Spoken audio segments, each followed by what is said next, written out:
Let's talk about Airbnb rooms. Controversial move made by Airbnb during the summer release. I think there's a reason why they did this, but there's an advantage for you too if you use it. So we're gonna deep dive on Airbnb rooms. That way we can understand what's going on around here and what you can do to take advantage of it. My name's Sean Rakijich, been a host for 6 years. You know, the whole $10 million on Airbnb thing, you know. Let's jump in. Welcome back, YouTube world. How are you? Good to see you guys. So, Airbnb Rooms is the most controversial change I think Airbnb made during the summer release. I believe so. Except for maybe some hidden algorithm stuff that they haven't told anybody about. Just like the winter release, people are suffering from that.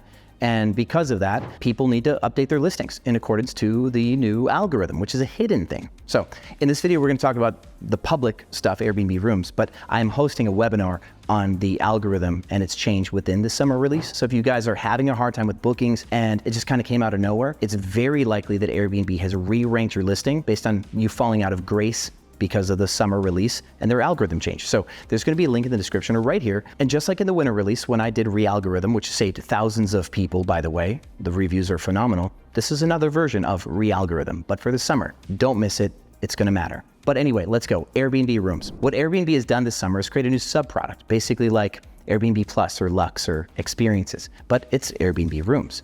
And I believe it's here to stay. And there's a reason. Airbnb, when they were young, new, was air mattress bed and breakfast. You slept on the couch, slept on an air mattress, literally in somebody's home. And it was this get to meet a host, very intimate, very informal thing. Well, Airbnb has so many formal competitors, people with hundreds of properties. Sonder's got thousands and thousands of properties, which I'll be staying at a Sonder property this week in Chicago. Watch out for that video. But there's so many elegant, luxurious properties on Airbnb and now VRBO and everywhere else that the representative guests that use the platform are starting to become a lot of Karens. Pardon my French, my non-PC language, but the level of expectation that is coming from the users of Airbnb are people who expect almost like a hotel style level of consistency. We've talked about this in past videos and they're not getting it. It's impossible to get that level of consistency on Airbnb. There's no way to standardize it. Hey guys, yes, face change and service interruption, sponsored by Sean, to let you know that there's a couple of webinars I'm doing very soon. Pricing is important, is it not, for your Airbnb, with especially oversupply in some markets and seasonality becoming more dramatic in some markets and summer release changing your algorithm placement, all sorts of reasons why price matters so much. So I'm going to be doing a series of pricing strategy webinars coming up in maximum 10 days from now, depending on when you watch this, could be tomorrow or today. And it's gonna be this 27th and 28th, or the 28th and 29th. It's one of those two. Check the website for that. The first day is the level 1, which is a totally for beginners. If you know nothing about price, you're like, I'm afraid to change any of my prices because I know nothing about price. Level 1 is for you. And it's gonna bring you up to a good intermediate level where you can start doing dynamic pricing by hand on your own. You'll know enough to be able to go and actually do the price changes that you need to get over 90% booked. Level 1 could probably do that for you if you've never done pricing before. Level 2 will be more advanced stuff, my best stuff. We're talking like game theory, rule sets. We're gonna show, I'm gonna show you how to look up your competitors' pricing strategies so you can reverse engineer stuff that they're doing correctly or change stuff if they're doing things incorrectly and you realize you're doing the same thing, stuff like that. And those two together will probably be the most education packed into a series of videos that I've ever done in my life on pricing strategy. And that's to prep you for the really high level stuff that's coming. I'm gonna be doing a level 3, which shows you how to automate all of that advanced pricing knowledge, revenue management knowledge across platforms using an automation tool like Wheelhouse or Pricelabs.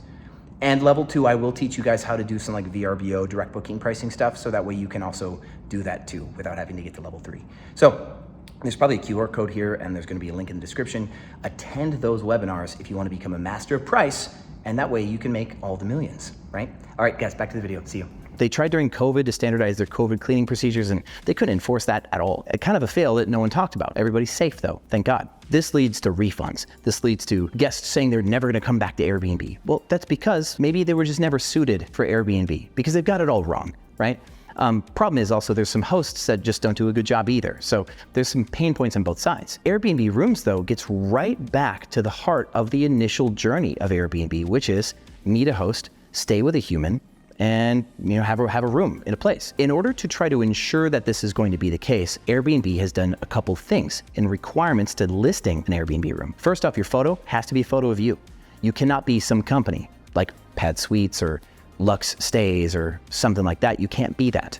So you have to be Sean or Johnny or Susan, right? And that's better for Airbnb anyway. So they want a real host. Second, you have to give them access to to a secondary area, at least the kitchen or the living room. They can't just only have private room access. That, I think, is a logistical thing probably. And I'm gonna list here more resources on all the other requirements that you need to be on Airbnb rooms. And what this does is this allows them to access a type of consumer that I think that no one's gonna follow them into. I don't think VRBO wants to build it. Booking.com sure as hell doesn't want to do it, I'm pretty sure. And Marriott Homes and Villas, no, that's not on brand. So all the main channel competitors, all the main OTAs that have got your property, Airbnb is trying to find a new way to push it. And by pushing private rooms, no one's going to follow them into that space. That is an uncontested, almost like a blue ocean strategy for booking revenue in home share. It's really putting the home share back in home share. Now, you could just argue that Airbnb is doing this because they see this impending doom of a recession. There's news coming out that Elon Musk says the housing market's going to crash. The amount of investors buying properties is down like 48% this quarter. Just all sorts of stuff that says we're about to have a hard time, okay?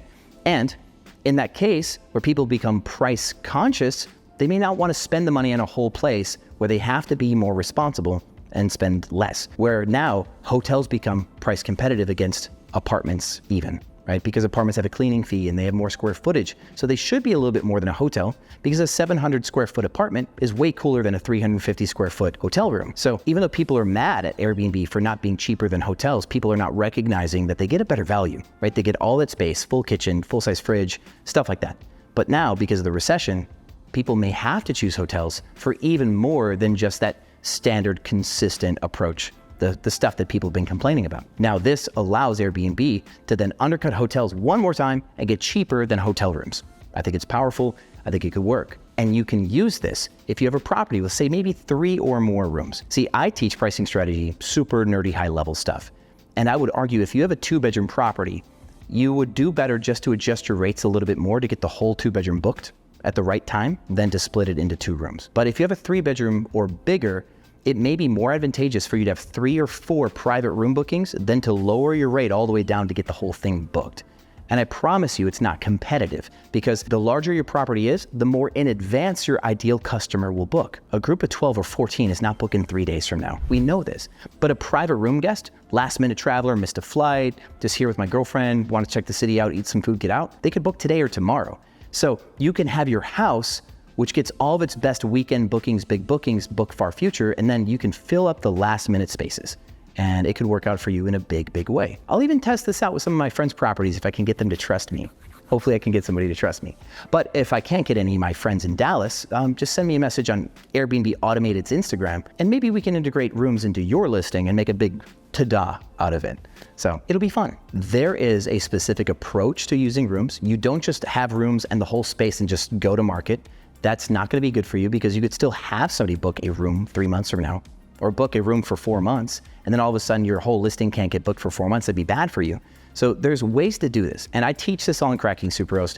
I'll probably even do a webinar just on split strategy soon.